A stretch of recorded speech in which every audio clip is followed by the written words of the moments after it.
a chance to talk with you briefly again when we talk about maybe making a little change in who's representing us on the 15A side of the district.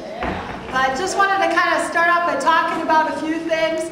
It is so good to be here. Now, I missed a little bit, but I got to go over to Senate District 15, so this is being redundant. I hope you're okay with it. Can you raise your hand if this is the first time you've been a delegate? It's very exciting.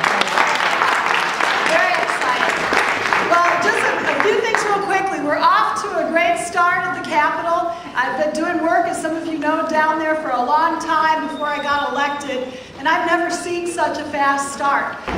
We are working very hard on, frankly, kind of a contrast about what direction our state is going to be going in right now. You may be aware the governor hasn't had a very good month, and our hope is that while he hasn't had a very good month, that we can find some ways to come together to actually make sure that we're finding ways to move our state forward, to make it be stronger, to make it be more prosperous, and bridge people together. But frankly, the alternative that I'm afraid that the governor has us on is force us on a march to mediocrity. And that is just something that we can't do. And the power of you in this room and our friends and our neighbors speaking together can change those things. And that's what we're about right now, but that's what we're going to be about moving forward. Now, a few of you heard me say this before, but a lot of you haven't.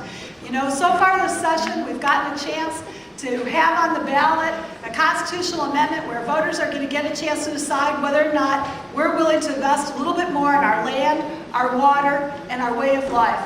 And what that means for us, frankly, broadly, is we get to go ahead and be talking about everything we love about Minnesota this fall.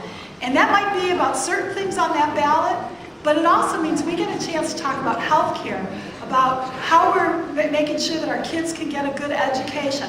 What kind of jobs do we want to create? How are we making sure our transportation keeps moving forward? How are we making sure that our seniors are respected and taken care of? All of those kinds of things.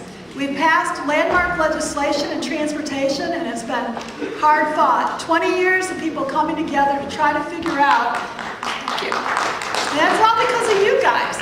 20 years trying to figure out how to get more resources. And what we've learned over time is that it hasn't only just been about safety, about our road and bridge safety. It hasn't only been about how are we moving goods and services and how we're being competitive. But it also really is about, are we willing to be talking or are we willing to actually act? And that's kind of going to be a theme, I think, through this whole session. So we made sure the resources are going to be there to be dealing with things. And thankfully that money got out when it did because of our bridge locally that we've already seen. That bridge being closed, we know that 2 weeks after that money was passed, that MnDOT had changed the priority from that happening in 2015 to 2010. And now we know, with it being closed, there's going to be the money to replace it or to repair it, whichever is needed. Now, just to think for a second, you know, we've got kids that are 22 and 20.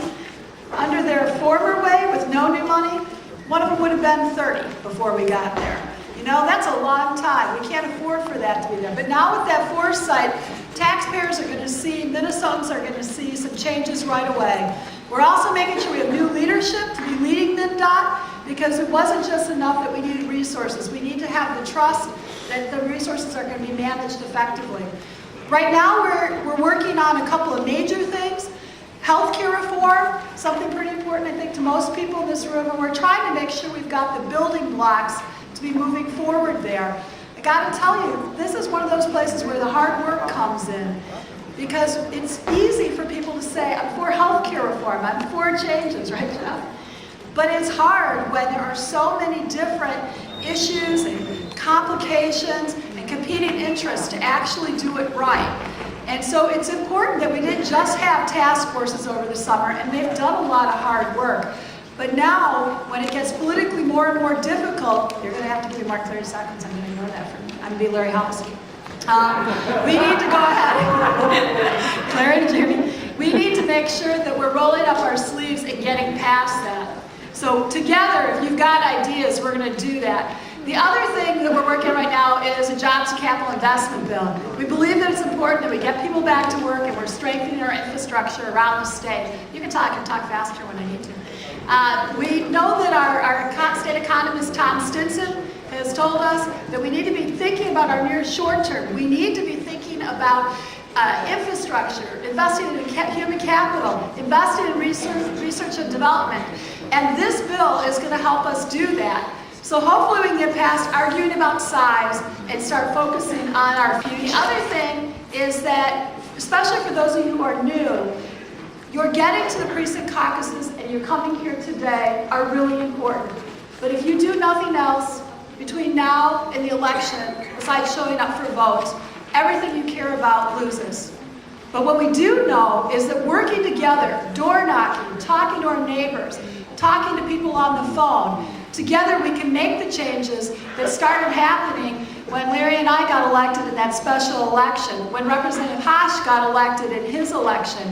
And we know that if we go ahead and are the ones that have a Democratic presidential candidate winning in our district, we know that if the U.S. Senate candidate, if the congressional candidate, and we know that if Joanne is winning, that we are going to see a change in values and real leadership, not just talk, but real action. So join with us and we'll work together this fall.